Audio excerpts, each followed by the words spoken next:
మను మార్చి నామను నేత్రము తెరచి నా కఠిన హృదయమును మార్చి అంధకారములో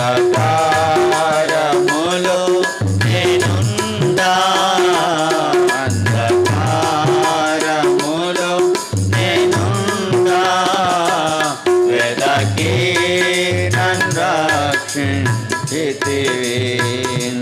వెదకి నన్ను రక్షించితివి నామను నేత్రము తెరచి నా కఠిన హృదయమును మార్చి నామను నేత్రము తెరచి నా కఠిన హృదయమును మార్చి.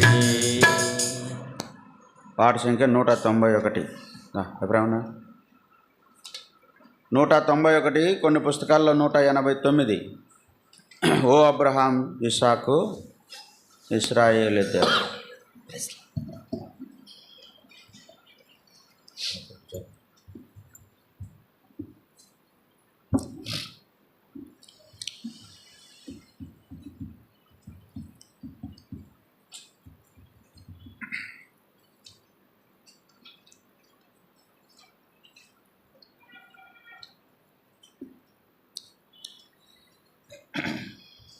పాట సంఖ్య 191, కొన్ని పుస్తకాల్లో 189.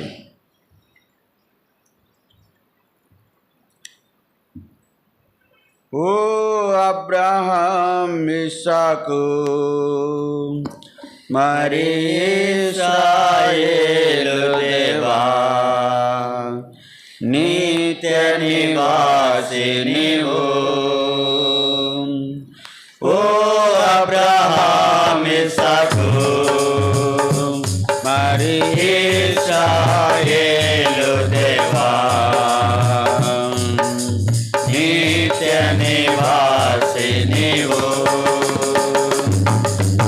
ఎలోహి అదోనియా, త్రియేక దేవా, ప్రభుడవు, శక్తి కర్తవు నీవు.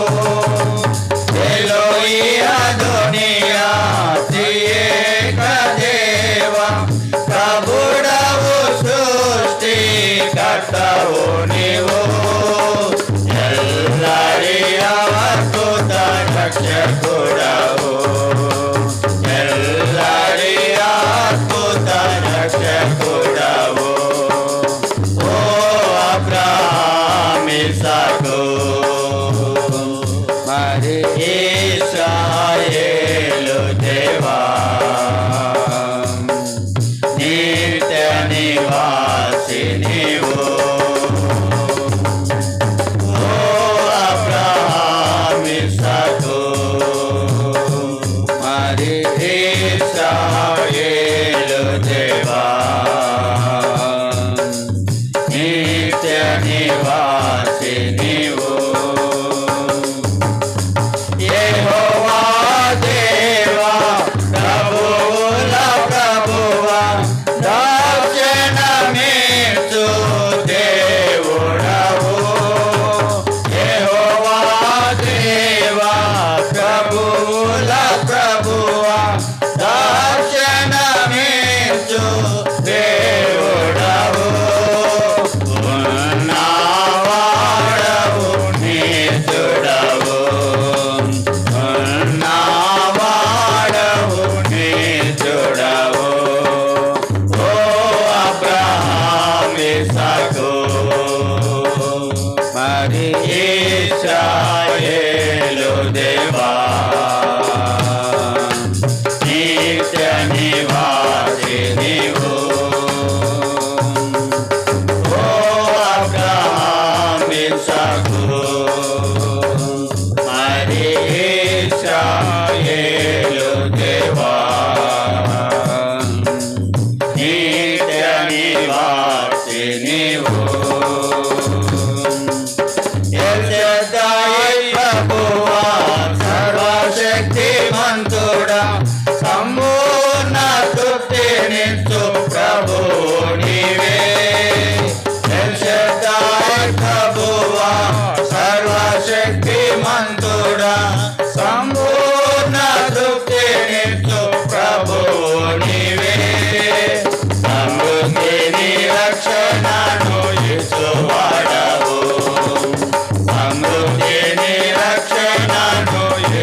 కాచువాడవు యెహోవా నిస్సి విజయమిచ్చువాడవు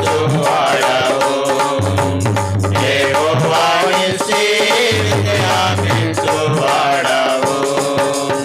ఓ అబ్రహాము ఇస్సాకు మరి ఇశ్రాయేలు దేవా నిత్య నివాసి నీవు ఓ అబ్రహాము ఇస్సాకు మరి ఇశ్రాయేలు దేవా నిత్య నివాసి నీవు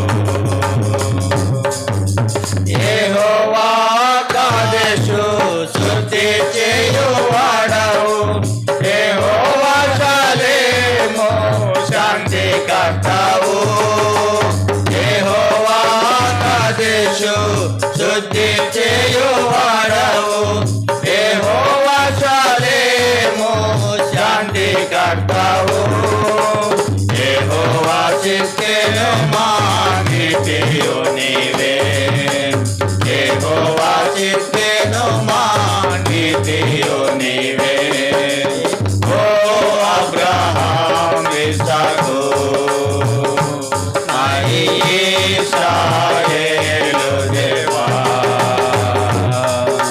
నిత్య నివాసి నీవు ఓ అబ్రహాము ఇస్సాకు మరి ఇశ్రాయేలు దేవా నిత్య నివాసి నీవు యెహోవా రోయి లోక సంరక్షకుడా గొర్రెలనెన్నటికీ నెడబాయవు యెహోవా రోయి లోక సంరక్షకుడా గొర్రెలనెన్నటికీ నెడబాయవు వాటిని విడువక నడిపెదవు వాటిని విడువక నడిపెదవు ఓ అబ్రహాము ఇస్సాకు మరి ఇశ్రాయేలు దేవా నిత్య నివాసి నీవు ఓ అబ్రహాము ఇస్సాకు మరి ఇశ్రాయేలు దేవా నిత్య నివాసి నీవు యెహోవా షమ్మా ఇచ్చడున్నవాడవు జీవించువు ప్రభు యుగ యుగములు యెహోవా షమ్మా ఇచ్చడున్నవాడవు జీవించువు ప్రభు యుగ యుగములు సదమము నీతో నేనుంచెదవు సదమము నీతో నేనుంచెదవు ఓ అబ్రహాము ఇస్సాకు మరి ఇశ్రాయేలు దేవా నిత్య నివాసి నీవు ఓ అబ్రహాము ఇస్సాకు మరి ఇశ్రాయేలు దేవా నిత్య నివాసి నీవు లేచి నిలబడి బైబిల్ పల్లో పాడుకుందాం.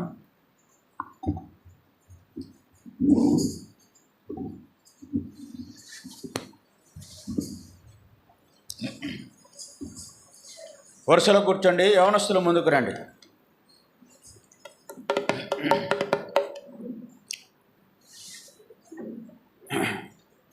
గ్రంథ వాగ్దానములన్నీ నావి.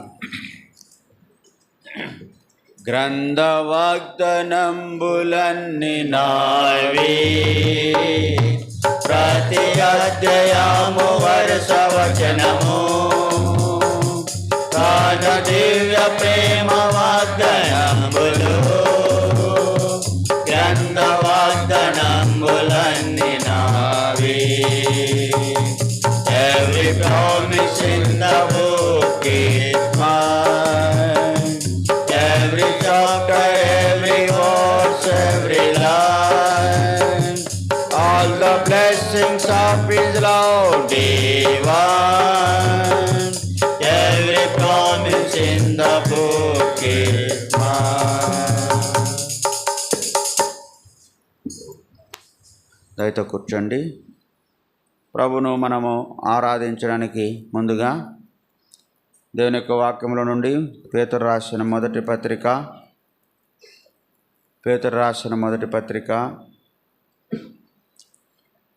2వ అధ్యాయము 4-5 వచనాలు మనము కలిసి చదువుకుందాం. పేతురు రాసిన మొదటి పత్రిక 2వ అధ్యాయం 4-5 వచనాలు మనమందరం కలిసి చదువుకుందాం. మనుషుల చేత విసర్జించబడినను దేవుని దృష్టికి ఏర్పరచబడినది అమూల్యమును సజీవునైన రాయగు ప్రభువునొద్దకు వచ్చిన వారై యేసుక్రీస్తు ద్వారా దేవునికి అనుకూలములగు ఆత్మ సంబంధమైన బలులను నర్పించుటకు పరిశుద్ధ యాజకులుగా ఉండునట్లు మీరును సజీవమైన రాళ్ళవలె ఉండి ఆత్మ సంబంధమైన మందిరముగా కట్టబడుచున్నారు. హెబ్రీయులకు రాసిన పత్రిక 12వ అధ్యాయం 24వ వచనాన్ని మనమందరం కలిసి చదువుకుందాం. హెబ్రీయులకు రాసిన పత్రిక 12వ అధ్యాయము 24వ వచనం కూడా అందరం కలిసి చదువుకుందాం. క్రొత్త నిబంధనకు మధ్యవర్తి అయి నేను యేసునొద్దకును హేబేలు కంటే మరి శ్రేష్టముగా పలుకు ప్రోక్షణ రక్తమునకును మీరు వచ్చి ఉన్నారు. ప్రార్థన చేసుకున్నాం. మోకరించండి. మోకరించగలిగిన వారు, ఆరోగ్యంగా ఉన్నవారంతా మోకరించడానికి ప్రయత్నించి. ప్రేమల తండ్రి, పరిశుద్ధుడైన దేవా, యేసుక్రీస్తు ప్రభు నామముని పాదాల కొందనాలు స్తోత్రాలు చెల్లించుకుంటున్నాం. నీ ప్రజలముగా నీ మందిర ఆవరణములు చేరి పాటల ద్వారా నిన్ను మహిమపరిచే భాగ్యం సమయం ఇచ్చినారు దేవా. నీకెంతో వందనములు స్తోత్రములు చెల్లిస్తుంటున్నాం.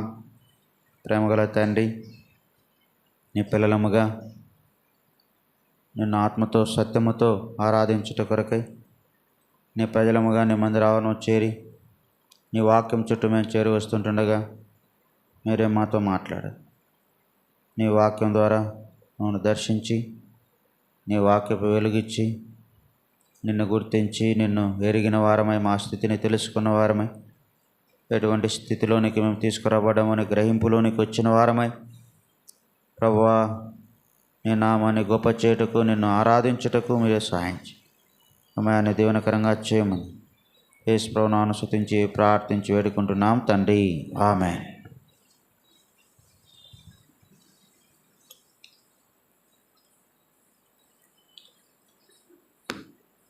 పేతురు రాసిన మొదటి పత్రిక 2వ అధ్యాయము 4-5 వచనాలు మనం కొన్ని వారాలుగా ఈ వాక్యం చుట్టూ చేరి మనము ప్రభువును తెలుసుకొని మన స్థితిని ఎరిగి మనం ప్రభువును ఆరాధిస్తున్నాం. ప్రభువునొద్దకు మనం వచ్చిన వారముగా ఉన్నాం. అది మన ముఖ్యమైనటువంటి తలంపు. ప్రభువునొద్దకు వచ్చిన వారై అనగా అమూల్యమును ఏర్పరచబడినది అమూల్యమును సజీవమైన రాయగు ప్రభువునొద్దకు వచ్చిన వారై అంటున్నాడు. ప్రభువునొద్దకు వచ్చాము అనేది మన ముఖ్యమైన తలం. ప్రభువునొద్దకు రాకమునుపు మన స్థితి ఏంటో, ప్రభువునొద్దకు వచ్చుట ద్వారా మనకు కలిగినటువంటి ఆ యొక్క శ్రేష్టమైన జీవితం ఏమిటో అనేది మనం పరిగేరుకుంటున్నాం. ప్రభువునొద్దకు వచ్చుట ద్వారా ఆత్మ సంబంధమైన మందిరముగా మనం చేయబడుతున్నాం. ఆత్మ సంబంధమైన బలులు అర్పించే వారముగా మనము ఉంటున్నాం. ఆత్మ సంబంధమైన మందిరములో సమకూర్చబడిన వారంగా ఉంటున్నాం. ఆ ఆత్మ సంబంధమైన మందిరములోనికి చేర్చబడి ఆత్మ సంబంధమైన బలులు అర్పించే వారముగా చేయబడినామంటే అది కేవలము ప్రభువు వద్దకు వచ్చుట ద్వారా. చెప్పండి, ఎవరి వద్దకు వచ్చుట ద్వారా? ప్రభువు దగ్గరికి వచ్చుట ద్వారా మనకి ఇటువంటి ఆధిక్యత దొరికింది. ఆత్మ సంబంధమైనటువంటి బలులర్పించే వారమైనాం. ఆత్మ సంబంధమైన మందిరములో చేర్చబడుతున్నాం కనుక ప్రభువునొద్దకు రాకమునుపు మన జీవితం ఎంతో దౌర్భాగ్యకరమైనదని మనం తెలుసుకొని ఆయన్ను ఎంతో గుర్తించి మనం ఆరాధిస్తాం. ప్రభువా, నీ యొద్దకు రాకముందు నా స్థితి ఏంటంటే ఒక తుమ్మకర్ర అని మనం కొంత పరిగెరుపు. ఎటువంటి వారం అంటే మనం ప్రభు యొద్దకు రాకమునుపు ఒక తుమ్మకర్ర. అది ఎక్కడో అడవిలో ఉన్నటువంటిది. దాన్ని తీసుకొని వచ్చి పరిశుద్ధమైనటువంటి ఆ మందసములో చేర్చబడి దాని మందసం మీద బంగారు రేకును దాన్ని పొదిగించి దేవుని ఆలయంలోనికి తీసుకొని రా. కనుక అది మన యొక్క స్థితి అని మనం ఎరిగాం. తర్వాత మనం ఏం ఎరిగాము అంటే అడవి ఒలివ కొమ్మ, అడవి ఒలివ చెట్టు.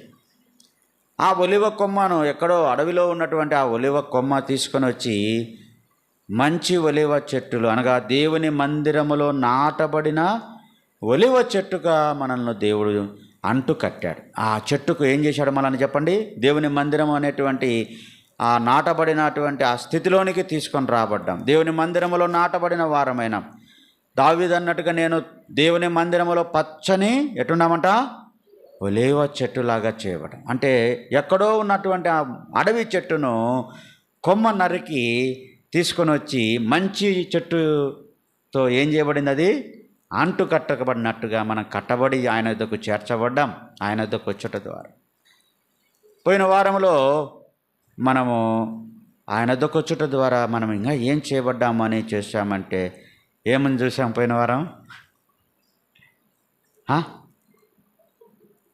ఏదో నువ్వు చెప్పుకోనా? మనము దేవుని జీవము గల దేవుని సంఘమైనాం. ఎటువంటి వారమైనా చెప్పండి? జీవము గల దేవుని సంఘములో చేర్చబడ్డాం. ప్రభువునొద్దకు వచ్చుట ద్వారా మనకు కలిగినటువంటి ఆధిక్యత ఏంటంటే జీవము గల దేవుని సంఘములోనికి. అదే మనం ఎబ్రీ పత్రికలో మనము ధ్యానించిన మాట 12వ అధ్యాయంలో ఏం చేయబడ్డామని, ఎక్కడ చేర్చబడ్డాం? 23వ వచనం, పరలోకమందు రాయబడి ఉన్న జ్యేష్ఠుల సంఘమునకు అనగా వచ్చాం.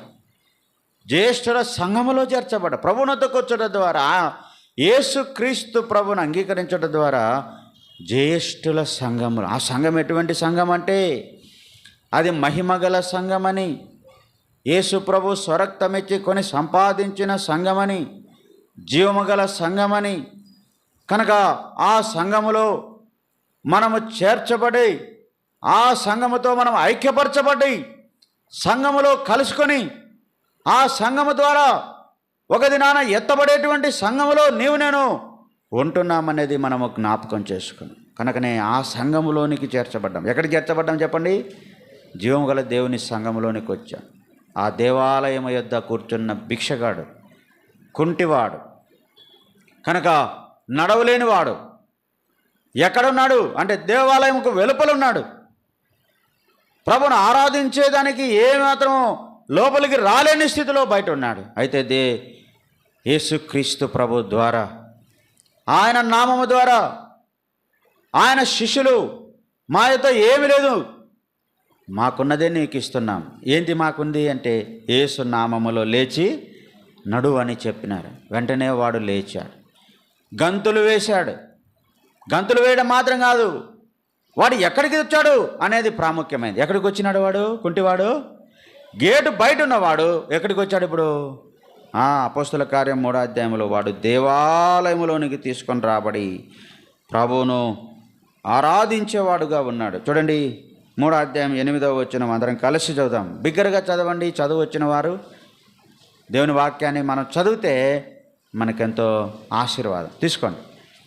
అపోస్తల కార్యములు 3వ అధ్యాయం 8వ వచనం, వాడు దిగ్గున లేచి నిలిచి నడిచెను, నడుచుచు గంతులు వేయుచు దేవుని స్తుతించుచు వారితో కూడా దేవాలయంలోనికి వెళ్ళాను. ఎంత దేవుని స్తుతించేవాడైపోయినాడు. దేవాలయంలోనికి వచ్చాడు, చేర్చబడ్డాడు, వారితో కూడా చేర్చబడ్డాడు. జీవంగల దేవుని సంఘమైన దేవుని ప్రజలతో, ఆరాధించే ప్రజలతో, ప్రార్థించే ప్రజలతో, దేవుని స్తుతించే ప్రజలతో ఈ కుంటివాడు కూడా చేర్చబడ్డట్టుగా మనం చేర్చబడ్డాం. అది ప్రభు యొద్దకు వచ్చుట ద్వారా మనకు కలిగినటువంటి మూడో తలంపుగా మనం చూసాం. ఈ దినము ఆ ప్రభు యొద్దకు వచ్చుట ద్వారా ఇంకా మనకేం కలిగింది అంటే, హెబ్రీయులకు రాసిన పత్రిక 12వ అధ్యాయంలో మనం చదువుకుందాం. చూడండి, హెబ్రీయులకు రాసిన పత్రిక 12వ అధ్యాయం 24వ వచనం మనం అందరం కలిసి చదువుకుందాం. హెబ్రీయులకు రాసిన పత్రిక 12:24. క్రొత్త నిబంధనకు మధ్యవర్తి అయిన యేసునొద్దకును హేబేలు కంటే మరి శ్రేష్టముగా పలుకు ప్రోక్షణ రక్తమునకును మీరు వచ్చి ఉన్నారు. కనుక ఇక్కడ రెండు విషయాలు ఉన్నాయి. కొత్త నిబంధనకు మధ్యవర్తి అయిన యేసు అని. అయితే రెండో భాగంలో హేబేలు కంటే మరి శ్రేష్టముగా పలుకు ప్రోక్షణ రక్తమునకు మీరు వచ్చి ఉన్నారు. ఎక్కడికి వచ్చామంట మనము? హేబేలు కంటే మరి శ్రేష్టముగా పలుకు రక్తము యొక్క ప్రోక్షణ కిందికి మనము వచ్చి ఉన్నాం. కనుక ప్రోక్షణ రక్తము కిందికి వచ్చాం. కనుక ఎక్కడికి వచ్చామంటే యేసు ప్రభు యొక్క రక్తము కిందికి మనం వచ్చాం. ఎక్కడికి వచ్చాం చెప్పండి? యేసు ప్రభు యొక్క రక్తము కిందికి వచ్చాం. యేసు ప్రభు రక్తము కిందికి రాకపోతే మన స్థితి ఏంటంటే, యేసు ప్రభు రక్తము కిందికి రాని వారందరూ, యేసు ప్రభు రక్తముతో కడగబడినటువంటి వారందరూ, యేసు ప్రభు రక్తముతో శుద్ధి చేయబడిన వారందరికీ నరకమే. ఎందుకనగా యేసు రక్తము ప్రతి పాపము నుండి మనల్ని ఏం చేస్తుంది? కడుగుతుంది. కనుక యేసు ప్రభు యొక్క రక్తము కిందికి మనము వచ్చాము. యేసు ప్రభు రక్తము కిందికి రావడం ద్వారా మనకు కలిగినటువంటిది ఏంటంటే, యేసు ప్రభు రక్తం ప్రోక్షణ ద్వారా మనం ఏమేమి మేలు పొందామనేది కొంత మనం పరిగెరుకోవడానికి ప్రయత్నం చేస్తాం. కనుక ఈ యేసుక్రీస్తు ప్రభు యొక్క రక్తము కిందికి రాకమునుపు, మనకు రక్తము కిందికి రానప్పుడు మనం ఎట్టున్నామంటే, చూడండి, నిర్గమాకాండంలో వారు ఆ రక్తము కిందికి రాకపోతే ఏం జరిగింది అని మనం చూస్తే, నిర్గమాకాండం 12వ అధ్యాయం, నిర్గమాకాండము 12వ అధ్యాయము చూడండి.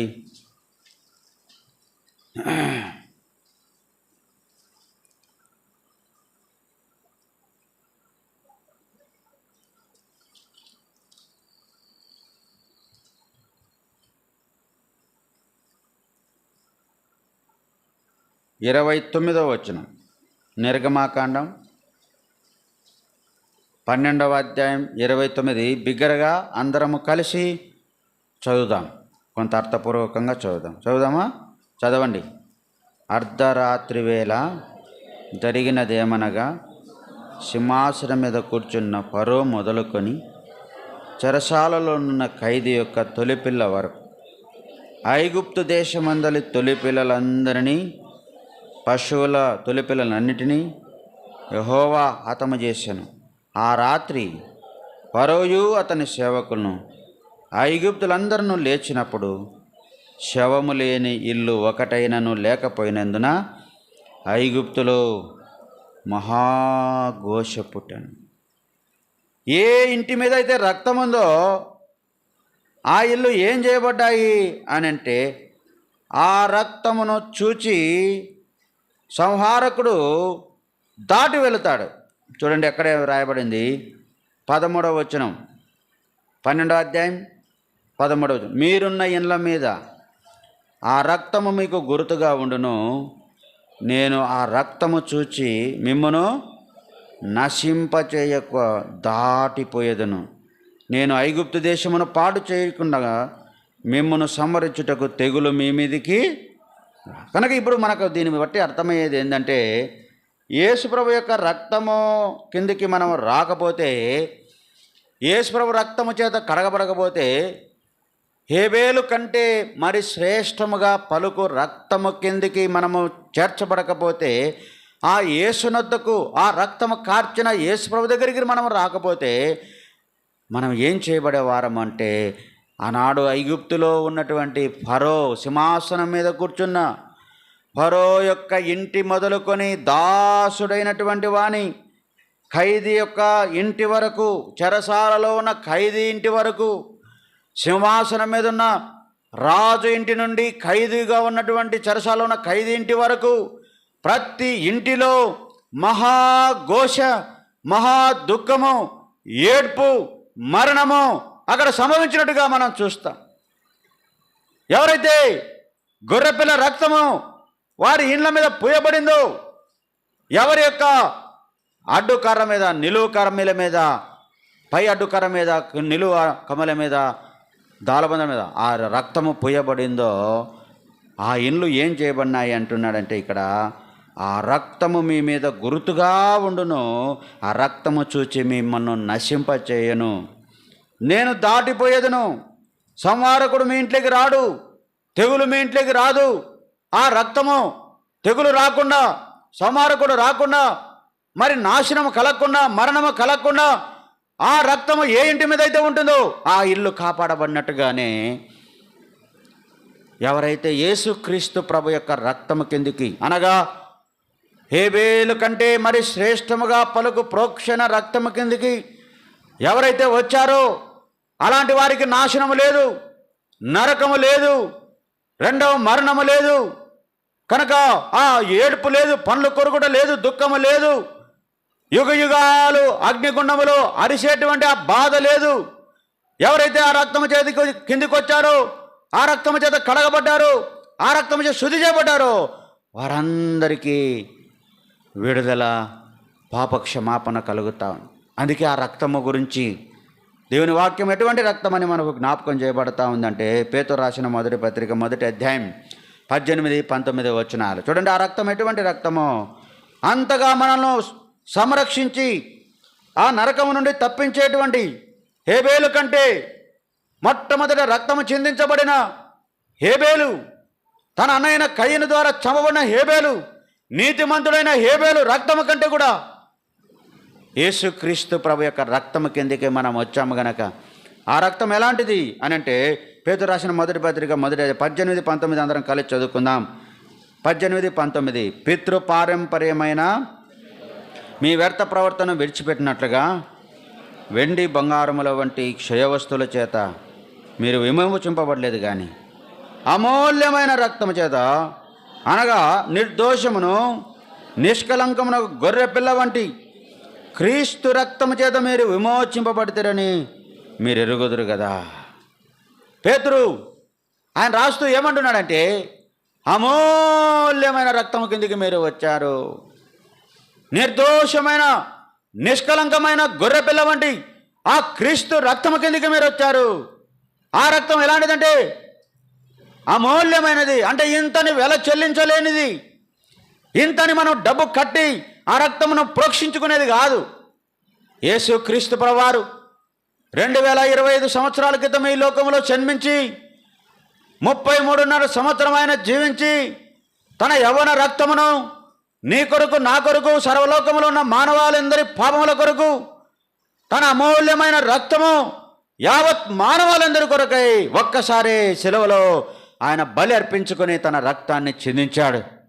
అది అమూల్యమైన రక్తం, అది నిర్దోషమైన రక్తం, అది పావన రక్తం, కనుక నిష్కలంకమైనటువంటి రక్తం, అది పాపములను తీసివేసినటువంటి రక్తం. కనుక అందుకే పేతురు అంటున్నాడు, మీరు వెండి బంగారు ఇలాంటి వాటి ద్వారా విమోచించబడలే. మేము మొన్న వస్తూ ఉంటే అక్కడ ఒక ఆయన కూర్చొని నామాలు పెరుక్కొని కట్టుకొని కూర్చొని 2 ఈకలు పెట్టుకున్నాడు, ఆ ఎర్రగొడలు వేసుకొని ఆడ ఒక శిలకను పెట్టుకొని కూర్చొని ఉన్నాడు.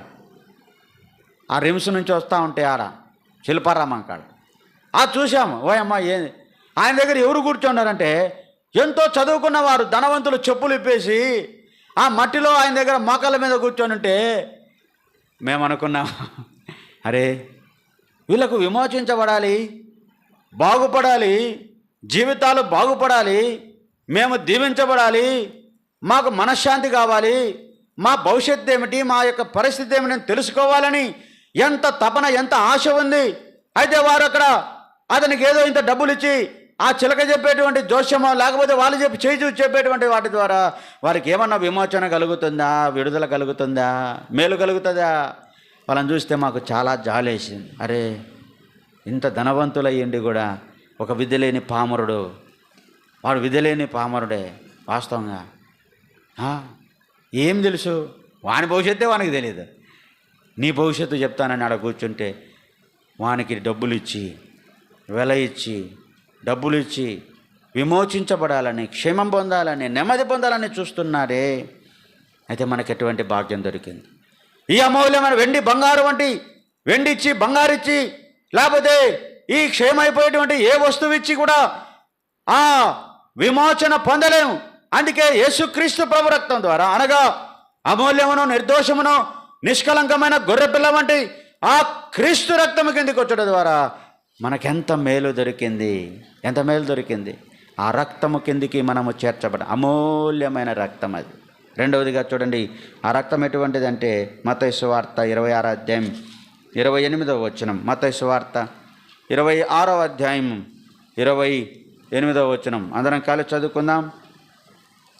మత్తయి సువార్త 26:28వ వచనం అందరం కలిసి. ఇది నా రక్తము, అనగా పాప క్షమాపణ అనేకుల కొరకు చిందింపబడుచున్న నిబంధన రక్తం. ఏ రక్తం అంటే చెప్పండి? ఇది అమూల్యమైన రక్తం, నిబంధన రక్తం. ఆ రక్తం కిందికి మనం వచ్చాం. ఆ రక్తం కిందికి ప్రోక్షించబడిన వారముగా మనము చేయబడ్డాం. ఎంత గొప్ప ధన్యత! ఆ అమూల్యమైన రక్తము చేత కొనబడ్డాం, కడగబడ్డాం, నిబంధన రక్తము కిందికి వచ్చాం. అనగా పాప క్షమాపణ నిమిత్తం, అనగా పాపాలకు క్షమాపణ కలిగించే ఆ నిబంధన రక్తము కిందికి మనము తీసుకొని రాబడ్డాం. కనుక హేబేలు కంటే శ్రేష్టముగా పలుకు ప్రోక్షణ రక్తము కిందికి మీరు వచ్చి ఉన్నారంటే అది ఎంతో అమూల్యమైన రక్తం, యేసు ప్రభు రక్తం. అంత మాత్రం కాదు, అది పాప క్షమాపణ నిమిత్తం చిందించబడిన నిబంధన రక్తం. అది ఆ నిబంధన రక్తం కిందికి మనం తీసుకురాబడి మన పాపాలన్నీ క్షమించబడ్డాయి, మన పాపాలన్నిటికీ పరిహారము దొరికింది. మరి ఏ రక్తం ద్వారా మన పాపాలు తీసివేయబడవు? హెబ్రీ పత్రికలో రాబడినట్టుగా 9వ అధ్యాయంలో గొర్రెల వంటి గొర్రెల మేకల రక్తము ద్వారా మన పాపములకు క్షమాపణ కలగదు. హెబ్రీలకు రాసిన పత్రిక 9వ అధ్యాయం. మనము ఈ గొర్రెల రక్తము, మేకల రక్తము, దున్నపోతుల రక్తము, లేకపోతే ఏ జంతువు యొక్క రక్తము ద్వారా మనము విమోచించబడలేం, శుద్ధి చేయబడలేం అనేది మనము జ్ఞాపకం చేయబడాలి. చూడండి 12వ వచనం, 9, 12 కలిసి చదువుకుందాం. మేకల యొక్కయు కోడెల యొక్కయు రక్తముతో గాక తన స్వరక్తముతో ఒక్కసారి పరిశుద్ధ స్థలములో ప్రవేశం. ఏలైనగా మేకల యొక్కయు ఎడ్ల యొక్కయు రక్తమును మైలబడిన వారి మీద ఆవుదూడ బుడిద చల్లుట శుద్ధి కలుగునట్టు వారి శుద్ధిపరచిన నిత్యుడుగా ఆత్మ ద్వారా తను దేవునికి నిర్దోషమైన క్రీస్తు యొక్క రక్తము నిర్జీవ క్రియలను విడిచి దీవము గల దేవుని సేవించుటకు మీ మనస్సాక్షి ఎంతో ఎక్కువగా శుద్ధి చేయబడు. కనుక అందుకే అక్కడ రాయబడినాడు, వీటి రక్తము. ఇంకా మనం పైన చదువుకుంటే ఏ రక్తము ద్వారా కూడా మన పాపములు క్షమించబడవు, శుద్ధి చేయబడవు. కనుక యేసు ప్రభు రక్తము ద్వారానే మన యొక్క పాపములు తీసివేయబడతాయి. 10వ అధ్యాయం 4వ వచనములో కూడా ఉంది, ఏలైనగా ఎడ్ల యొక్కయు మేకల యొక్కయు రక్తము పాపములు తీసివేయుట అసాధ్యం. ఏ రక్తం ద్వారా మానవుని పాపాలకు క్షమాపణ కలగదు? ఈ నిబంధన రక్తం ద్వారానే, యేసు ప్రభు రక్తం ద్వారానే, ఆయన కార్చిన రక్తం ద్వారా మన పాపాలకు క్షమాపణ, విడుదల, విమోచన కలుగుతుంది అనేది మనము తెలుసుకొని వచ్చాం. అందుకనే ఎంతమంది తెలియదు. ఇది ఏదో పండగ. మేము నిన్న అంటే సార్ ఈరోజు ఎవరు తినరు సార్ చేపలు అంటే, ఏమి నాయన అంటే ఈరోజు పండగ సార్, ఈరోజు ఏందో పండగ. పండగ రోజు ఏం తినరు వాళ్ళు చెప్పండి? మాంసం తినరు పాపం. చేపలు తినరు, మాంసం తినరు, ఎంతో నిష్టగా ఎంతో భక్తిగా ఎన్ని చేసినా ఈ రక్తము కిందికి రానంత వరకు పాపాలకు క్షమాపణ లేదు. ప్రియుడా, మనం ఎంత ధన్యులమో. ప్రభువు రక్తం యొక్క ప్రోక్షణ కిందికి వచ్చాం, అమూల్యమైన రక్తం కిందికి వచ్చాం, నిబంధన రక్తం కిందికి వచ్చాం. ఇక్కడ రాయబడినట్టుగా యేసు ప్రభు స్వరక్తము అనేది మాట, సొంత రక్తము కిందికి మనం నిత్యుడగు ఆత్మ ద్వారా అని అక్కడ రాయబడినట్టుగా తన స్వరక్తం అని 12లో రాయబడింది. తన స్వరక్తము చేత మనల్ని పరిశుద్ధ స్థలములో ప్రవేశపెట్టాడు. అది మనకెంతో గొప్ప భాగ్యం. ఆయన సొంత రక్తాన్ని దేవుడే మానవుడిగా వచ్చి మన కొరకు రక్తం కార్చాడు, తన సొంత రక్తం కార్చాడు. అందుకే పోయిన వారం కూడా చదువుకున్నాం. ఎటువంటి సంఘం అంటే క్రీస్తు తన స్వరక్తం ఇచ్చి కొని సంపాదించిన సంఘం, కొనబడిన సంఘం. యేసు ప్రభు తన రక్తము చేత కొన్నటువంటి సంఘము. ఆ స్వరక్తముతో కొనబడిన సంఘంలోనికి మనం చేర్చబడ్డాం. అందుకే ఆ నిర్దోషమైన నిష్కలంకమైన రక్తము కిందికి మనం వచ్చామనేది మనం జ్ఞాపకం చేసుకోవాలి. అది పరిశుద్ధమైన రక్తం. 1 యోహాను పత్రిక 1వ అధ్యాయం 8వ వచనం, యేసు రక్తము ఎటువంటి రక్తం అంట? ప్రతి పాపము నుండి మనల్ని కడిగి ఏం చేస్తుంది? పరిశుద్ధపరిచే రక్తం, పవిత్రపరిచేటువంటి ఆ రక్తం అని మనకు జ్ఞాపకం చేయబడుతుంది. 1 యోహాను పత్రిక 1వ అధ్యాయము అక్కడ 7వ వచనము చివరిలో రాయబడింది. మన ప్రతి పాపము నుండి మనల్ని ఏం చేస్తుందంటే ఆ రక్తం, యేసు రక్తం ప్రతి పాపము నుండి మనల్ని కడిగేది. ప్రతి పాపము నుండి కడగబడేటటువంటి ఆ రక్తము కిందికి వచ్చాం. ఆ రక్తము కిందికి మనం తీసుకురాబడ్డాం. ఆనాడు ఇశ్రాయేలు ప్రజలు ఏ విధంగా ఆ నిలువు కమ్మెల మీద, అడ్డు కమ్మె మీద ఆ రక్తం పూసుకుంటే సంహారకుడు రాకుండా, నాశనం రాకుండా, తెగులు రాకుండా ఏ విధంగా కాపాడబడి క్షేమం పొందారో, ప్రతి ఇంటిలో కాపాడబడినటువంటి స్థితి ఉందో, అలాగే మనము కూడా యేసుప్రభు రక్తం కిందకి వచ్చాం. కాబట్టి ఇప్పుడు మనకు మరణము లేదు, నరకము లేదు, అగ్నిగుండము లేదు, మరి శిక్ష లేదు. ప్రియుడా, పాపమునకు వచ్చి శిక్ష ఉంది, ఆ శిక్ష కూడా మనకు లేదు. మన శిక్ష యేసుప్రభు భరించినాడు. మన పాపములన్నీ ఆయన మోసుకున్నాడు. మన అవమానమంతా ఆయన మీద వేసుకున్నాడు. మన దోషములన్నీ ఆయన మీద మోపబడ్డాయి. మనం పొందవలసిన మరణాన్ని యేసుప్రభు పొందినాడు. కాబట్టి ఆ రక్తము కిందికి, యేసుప్రభు కార్చిన ఆ రక్తము కిందికి మనం వచ్చుట ద్వారా మనకు శిక్ష కొట్టివేయబడింది, మరణము మింగివేయబడింది, పాతాళము నుండి తప్పించబడ్డాం, వేదన నుండి తప్పించబడ్డాం. ఆ అగ్నిగుండములో అరుపులు, కేకలు, పండ్లు కొరుకుట, ఆ స్థితి అంతటి నుండి మనం తప్పించబడ్డాం. ఏం కారణం అంటే యేసుప్రభు యొక్క దేని కిందకి వచ్చాం చెప్పండి? రక్తము కిందకి వచ్చాం. బాగా వర్షం పడతా ఉంటే అక్కడ ఒక షెడ్ ఉంది. పరిగెత్తుకొని ఆ షెడ్ కిందికి పోయినామనుకోండి, ఏమవుతుంది చెప్పండి? మనము ఏమవుతాం? ఆ వర్షము యొక్క నీటి నుండి ఏం చేయబడతాం? కాపాడబడతాం. అట్టనే యేసుప్రభు రక్తం కిందకి ఎవరైతే వచ్చారో వారు ఆ నరకము నుండి తప్పించబడ్డారు, కాపాడారు. కనుక ఇంకా ఏం చెప్పాలంటే ఒక 5 విషయాలు యేసుప్రభు రక్తం ద్వారా మనకు కలిగిన 5 విషయాలు చెప్పి నేను ముగిస్తాను. చూడండి, మొట్టమొదటిది ఏంటి? ఆ రక్తం ద్వారా, ఆ రక్తం మీదకి వచ్చుట ద్వారా మనం ఏం చేయబడ్డాము అనేది ఇంకో కొంచెం వివరంగా రోమీలకు రాసిన పత్రిక 5వ అధ్యాయం 9వ వచనం అందరం కలిసి చదువుకుందాం. రోమా 5:9 అందరం కలిసి చదువుకుందాం. కాబట్టి గట్టిగా చదవండి. కాబట్టి ఆయన రక్తము వలన ఇప్పుడు నీతిమంతులుగా తీర్చబడి మరింత నిశ్చయముగా ఆయన ద్వారా ఉగ్రత నుంచి రక్షింపబడదు. ఆయన రక్తము కిందికి వచ్చట ద్వారా మనం నీతిమంతులుగా తీర్చబడి ఉగ్రత నుండి రక్షించబడతాం. కనుక దేవుని యొక్క రక్తం కిందికి వచ్చట ద్వారా మనకి ఎటువంటి ఆధిక్యత దొరికిందంటే నీతిమంతులముగా చేయబడి ఉగ్రత నుండి తప్పించబడ్డాం. రెండవ విషయం చూడండి, ఎఫెసీయులకు రాసిన పత్రిక 1వ అధ్యాయం 7వ వచనం. ఎఫెసీయులకు రాసిన పత్రిక 1వ అధ్యాయం 7వ వచనం అందరం కలిసి చదువుకుందాం. 1వ అధ్యాయం 7వ వచనం.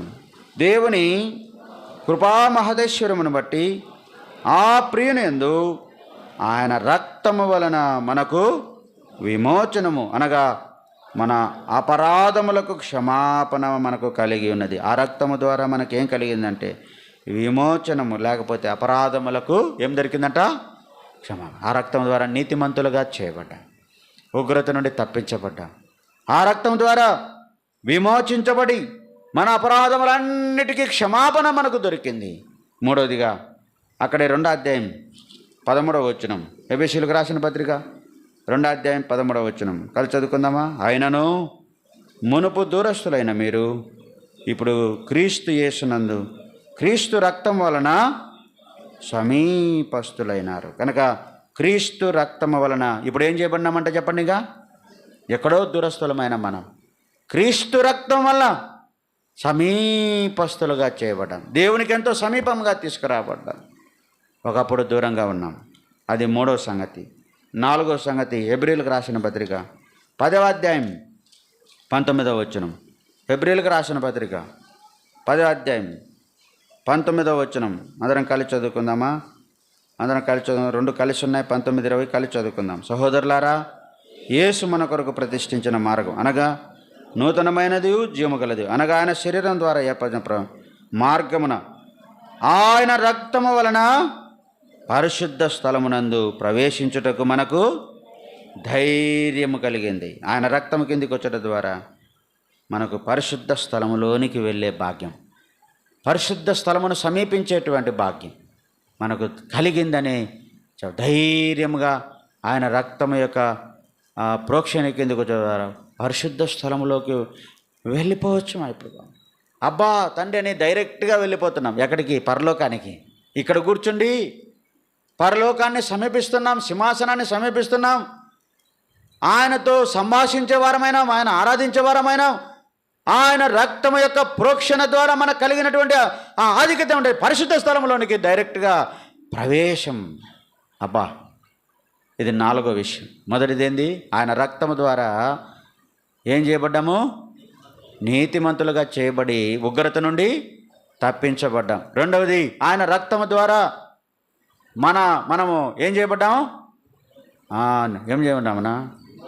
విమోచించబడి అపరాధముల నుండి అపరాధములకు క్షమాపణ కలిగింది. 3వది ఏం చేయబడ్డాము? ఎఫెసీయులకు రాసిన పత్రిక 2:13 ఆయన రక్తము ద్వారా మనం ఆయనకెంతో సమీపస్తులుగా చేయబడ్డాం.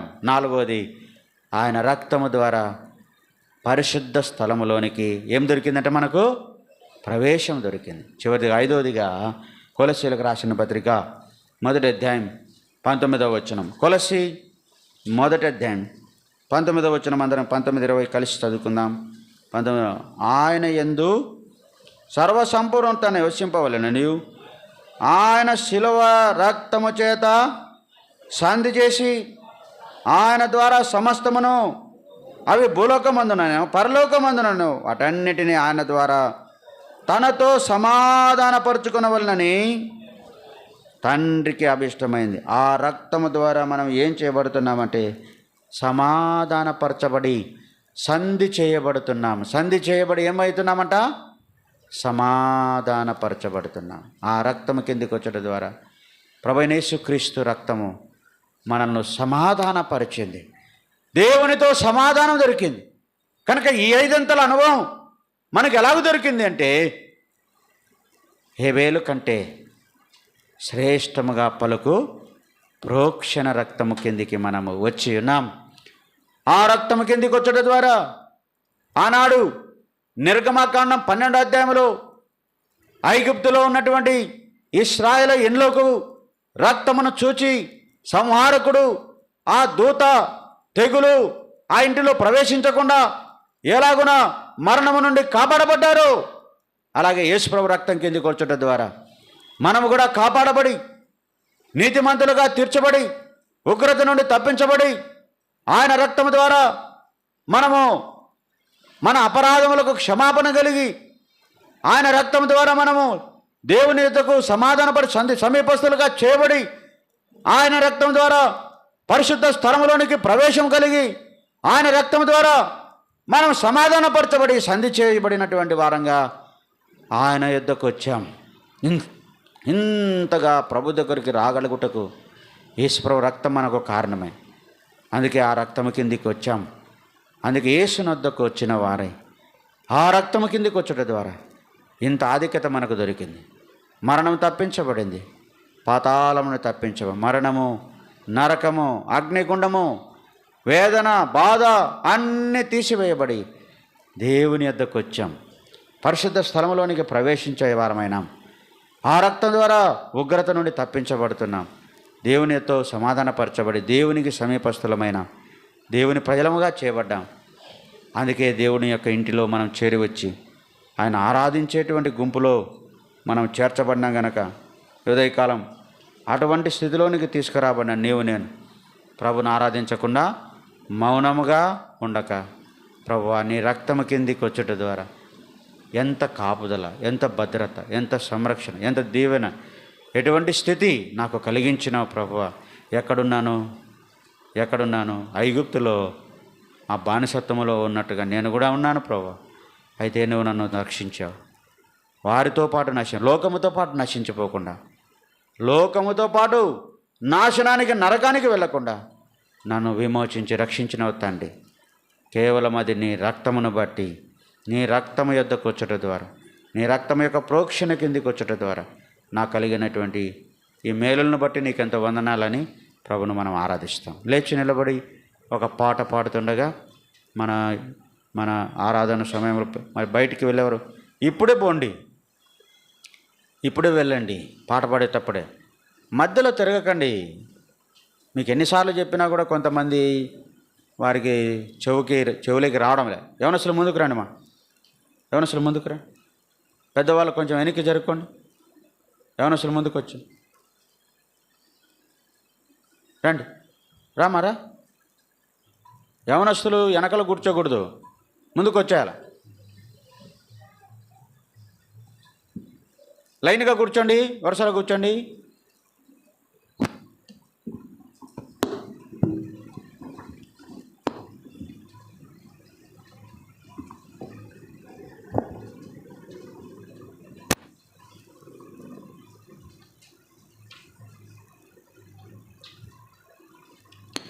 అమూల్య రక్తము ద్వారా రక్షణ పొందిన జనులారా,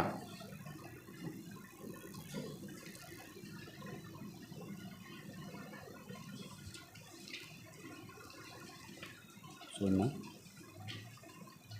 609.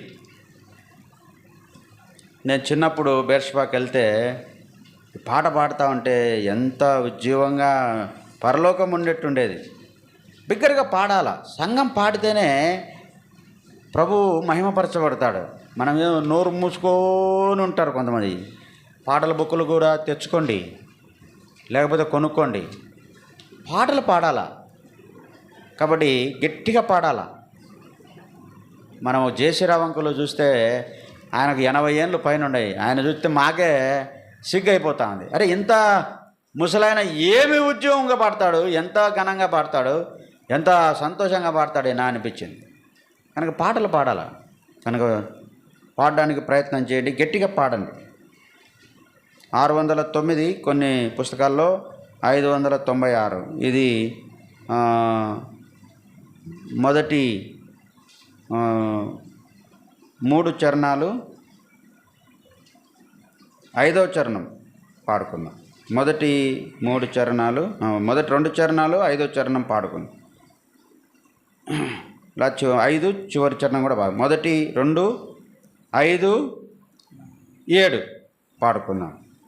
గట్టిగా పాడదాం, అందరు కలిసి పాడండి. అమూల్య రక్తము ద్వారా రక్షణ పొందిన జనులారా, సర్వశక్తుని ప్రజలారా, పరిశుద్ధులారా, పాడెదము ఘనత మహిమా స్తుతులను. పరిశుద్ధులారా పాడెదము మన యెహోవా జీవితము శరీరాశకులో పరచి. మన యెహోవా జీవితము శరీరాశకులో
ఐదు.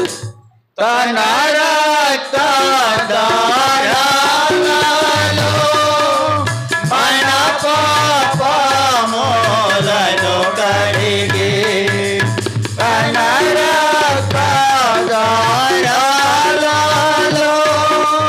మన పాపములను కడిగి, మన కన్నులను తెరచి మనలా నింపెను జ్ఞానముతో, మన కన్నులను తెరచి మనలా నింపెను జ్ఞానముతో, అమూల్య రక్తము ద్వారా రక్షణ పొందిన జనులారా, సర్వశక్తుని ప్రజలారా, పరిశుద్ధులారా, పాడెదము ఘనత మహిమా స్తుతులను,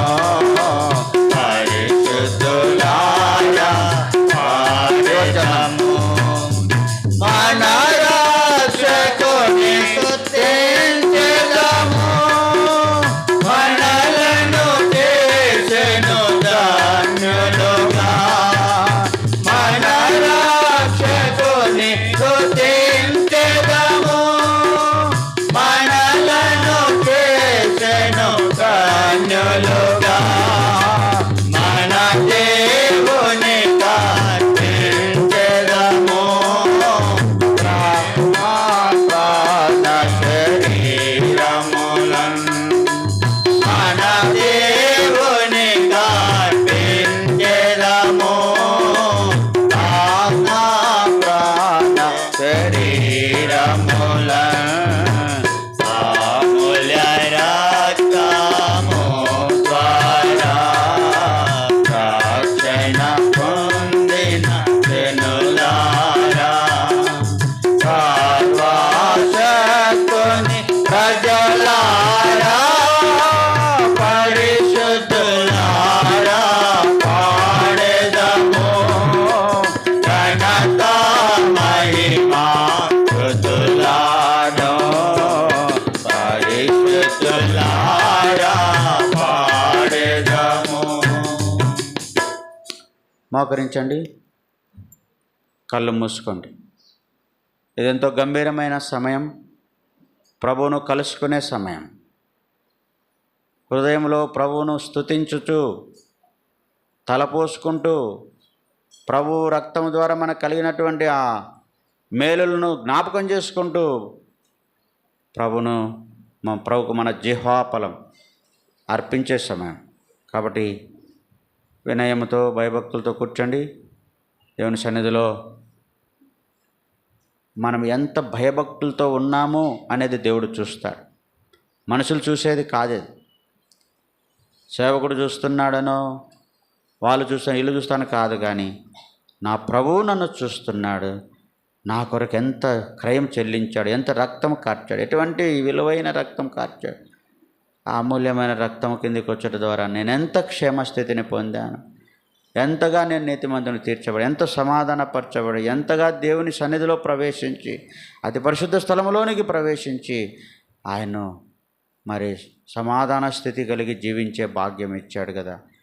ఎంతగా నేను ఆయన్ను కనపరచాలి అనే భయముతో మనం ప్రభువును కూర్చిన వినయము భయం కలిగి ఆరాధనలో గడపాలి. అట్లా మనం కొంత సమయం గడుపుదాము. జ్ఞాపకం చేసుకోండి. అటు ఇటు తిరగకండి, లేచి అటు ఇటు వెళ్ళకండి. దేవుని సన్నిధిలో కూర్చోండి. మోకాళ్ళ మీద ఉండే అవకాశం ఉంటే తప్పకుండా మోకాళ్ళ మీదనే ఉండండి. ప్రారంభించండి. సండే స్కూల్కి వెళ్ళేవారు వంటవారు బల్ల ముందు, బల్ల వెనకల, బయట, అలా క్రమంగా మనం ప్రభువుని ఆరాధిస్తాం. ప్రారంభించండి.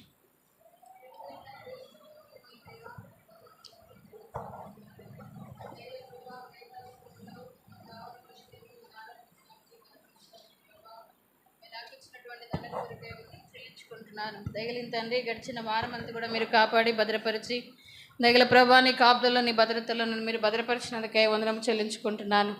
దయగల తండ్రి, ఇంతైనా మీరు గొప్ప దేవుడు, నమ్మదగినటువంటి దేవుడు నాయన. నిన్న నేడు ఏకరీతిగా ఉన్నటువంటి దేవుడు, అదృశ్య స్వరూపి అయినటువంటి దేవుడు, అదృశ్యాస్తం ద్వారా నిత్యము నీ భద్రతలో, నీ కాపుదలో నన్ను భద్రపరుస్తూ నడిపిస్తున్నందుకై మీకు ఎంతైనా వందనం, స్తోత్రం చెల్లించుకుంటున్నాను. దయగల తండ్రి, ఇంతవరకు నీ దాసు ద్వారా మీరు మమ్మల్ని తీసుకొచ్చిన ప్రతి లేఖన భాగాలను బట్టి కూడా వందనం చెల్లించుకుంటున్నాను. నిజంగా నాయన, యేసు రక్తము ప్రతి పాపము నుండి మనల్ని కడిగి పవిత్రులుగా చేయనని నైనా మరి ప్రభా, నీ యొక్క రక్తం ద్వారా నాకు పాపక్షమాపణ విడుదల మీరు కలగజేసినందుకే వందనాలు. లోకంలో నిత్య నాశనానికి, నరకానికి పాత్రలు నన్ను మీరు ప్రేమించి నీ యొక్క మరి ప్రభా క్రీస్తు అనే గొర్రెపిల్ల రక్తం ద్వారా, ఆ యొక్క అమూల్యమైనటువంటి నిర్దోషమైనటువంటి రక్తం ద్వారా నా ప్రతి పాపమును కడిగి నన్ను పరిశుద్ధపరిచి ప్రభా నీ రక్తం ద్వారా నన్ను నీతిమంతురాలుగా మీరు తీర్చినందుకై వందనం చెల్లించుకుంటున్నాను. అంత మాత్రమే కాదు ప్రభా, నీ రక్తం ద్వారా నన్ను విమోచించినావు నా పాపం నుంచి, నా శాపం నుంచి ప్రభా, అంధకారం, నిత్య నాశనం నుంచి, ఆ యొక్క దుష్టుని చేతిలో నుంచి మీరు నన్ను తప్పించినందుకై వందనాలు. దయగల తండ్రి, అంత మాత్రమే కాదు నాయన, మరి క్రీస్తులో నేను సమీపస్తురాలుగా చేసుకున్నావు. నీతో సంబంధం నాకు మీరు కలగజేసినందుకై వందనాలు. దయగల తండ్రి, అంత మాత్రమే కాకుండా నీ రక్తం ద్వారా నాయన యొక్క పరిశుద్ధ స్థలంలోకి ప్రవేశం మీరు నాకు అనుగ్రహించినందుకై వందనం చెల్లించుకుంటున్నాను. దయగల తండ్రి, నమ్మకమైన దేవా, ఎంతైనా గొప్ప దేవుడు నాయన. నిజంగా మేకల గొర్రెలు మరి ప్రభా లోకంలో ఉన్నటువంటి ఏ రక్తం ద్వారా మరి ప్రభా పాపక్షమాపణ కలగదని మీరు జ్ఞాపకం చేసినట్లుగా నిజంగా క్రీస్తు రక్తం ద్వారానే పాపక్షమాపణని ప్రభా మీ యొక్క రక్తం ద్వారా నన్ను మీరు కడిగి నాయన మన పాప దోషం నుంచి నన్ను విడిపించి నన్ను ఊలబెట్టుకొని నీ బిడ్డగా నీ సొత్తుగా నన్ను మీరు చేసుకున్నందుకై వందనాలు. మీరు ఇచ్చిన మరి ప్రభా గొప్ప రక్షణ బట్టి వందనాలు. మీ రక్తం ద్వారా మీరు నాకు కలగజేసిన గొప్ప మరి ప్రభా పాపక్షమాపణ కొరకై నిజంగా వారి ప్రాణం వచ్చిన క్రయదనం గొప్పది, అది ఎన్నటికీ తిరిగి అట్లుండవలసిందని ప్రభా నా కొరకై అర్పించుకొని ప్రాణం పెట్టి నాయన ఆ యొక్క నిర్దోషమైనటువంటి క్రీస్తు గొర్రెపిల్ల రక్తం ద్వారా నన్ను కడిగి పరిశుద్ధపరచుకొని క్రీస్తులో నన్ను ఐక్యపరచుకొని సమీపస్థాలుగా చేసినందుకై మరి ప్రభా నీకు వందనం చెల్లించుకుంటున్నాను. రక్షించిన నాటి నుంచి నేటి వరకు నా దేవుడుగా, నా తండ్రిగా నన్ను నడిపిస్తున్నందుకై ప్రభా నా పక్షంగా మీరు చేసిన ప్రతి మేలు ఉపకారమును బట్టి, ముఖ్యంగా నిత్య నాశనం నరకం నుంచి నా ప్రాణమును మీరు తప్పించి జీవంగల సజీవమైన మందిరముగా కట్టబడి వదినా నీతో నిత్యత్వంలో ఉంటా నిరీక్షణ భూమి మీద నాకు కలగజేసినందుకై వందనము చెల్లించుకుంటూ ఉదయకాల సమయంలో నా కొద్ది నా స్తుతి ఆరాధన ప్రభువైన యేసుక్రీస్తు నామములో మీ బంగారు పాదములకి అర్పించి ఆరాధించుకొనుచున్నాను తండ్రి. ఆమేన్. దయచేసి ఒక చిన్న మనవి, మీకు ఇవ్వబడిన ఈ మైకు అవి కొత్తగా తీసుకురాబడినాయి. ఇంతకుముందు అవి శబ్దం అవుతూ ఉండేది ఆరాధించేటప్పుడు. అది కింద పెట్టకండి. మీరు కింద పెట్టకుండా ఆరాధించిన వాళ్ళు మీ చేతిలోనే పట్టుకోండి. ఎవరైతే మీకు మైక్ అందిస్తున్నారో వాళ్ళు వచ్చి తీసుకుంటారు. ఒకసారి కింద పడిందంటే అది గిరిగిరని శబ్దము పోయిన ఇంతకుముందు మనకున్నట్టుగా వస్తాయి. కాబట్టి ఈ కొత్త పరికరాలను జాగ్రత్తగా మనం వాడుకోవడానికి ప్రయత్నం. కింద పడినాయంటే పనికిరాదు, చేతిలోనే పట్టుకోండి. ప్రారంభించండి. ప్రేమ నమ్మకం కలిగిన పరిశుద్ధుడైన నా ప్రియ పరలోకపు తండ్రి, మీ ఘనమైన, పరిశుద్ధమైన, ఉన్నతమైన, శ్రేష్టమైన, శక్తిగల నామం బట్టి నీకు వేలాది కృతజ్ఞాస్తులు, వందనములు చెల్లిస్తున్నాను తండ్రి. ఈ దినం నీ ప్రియ బిడ్డలతో కలిసి నేను కూడా నిన్ను స్తుతించి ఆరాధించుటకు నువ్వు నాకు ఇచ్చిన ఈ గొప్ప భాగ్యాన్ని బట్టి నీకు వేలాది స్తోత్రం నాయన. ప్రభువా, నేను కూడా నాయన మునుపు ఎంతో ప్రభువా మరి అపాయకరమైన స్థితిలో నాయన లోకానికి, పాపానికి దాసురాలుగా ఉంటి తండ్రి. అలాంటి నన్ను నువ్వు ప్రేమించి నా వైపు చూచి నా దగ్గరికి వచ్చి నాయన నీ ప్రియకుమారుడైన యేసుక్రీస్తు యొక్క అమూల్యమైన రక్తం ద్వారా మా ప్రతి పాపం కడిగినావు. అందుని బట్టి నిన్ను స్తుతిస్తూ ఆరాధిస్తున్నాను తండ్రి. యేసుక్రీస్తు ప్రభువారు ఆ కలువరి శిలువలో నా కోసం చనిపోయి 3వ దినాన తిరిగి లేచి పరమునకు వెళ్ళి తిరిగి రానయ్యున్నాడనే నిరీక్షణ ప్రభా, మరి ఆ రక్తం ద్వారా నాకు క్షేమాభివృద్ధిని నాయన, ఆ రక్తం ద్వారా నాకు భద్రతను, పాప విమోచనను, తండ్రితో సమాధానంను అనుగ్రహించినందుకై నీకు వేలాది స్తోత్రం తండ్రి. అనుదినం నన్ను నూతన పరుస్తూ అనుక్షణం నన్ను నీ మార్గంలో నడిపిస్తున్న విధానం బట్టి నిన్ను స్తుతిస్తూ ఆరాధిస్తున్నాను తండ్రి. ఎన్నిక లేని నాకు, ఎందుకు పనికిరాని నాకు ఇంత గొప్ప భాగ్యం, ధన్యత ఇచ్చినందుకై నాయన నేను నీకేం చెల్లించగలను నాయన? ఏమి ఇవ్వలేని దానినై నా హృదయపూర్వక స్తుతి ఆరాధన నా ప్రియుడు, రక్షకుడు, విమోచకుడైన యేసుక్రీస్తు ప్రభువారి పరిశుద్ధ నామములో మీకే సమర్పించి ఆరాధిస్తున్నాను పరమ తండ్రి. ఆమేన్.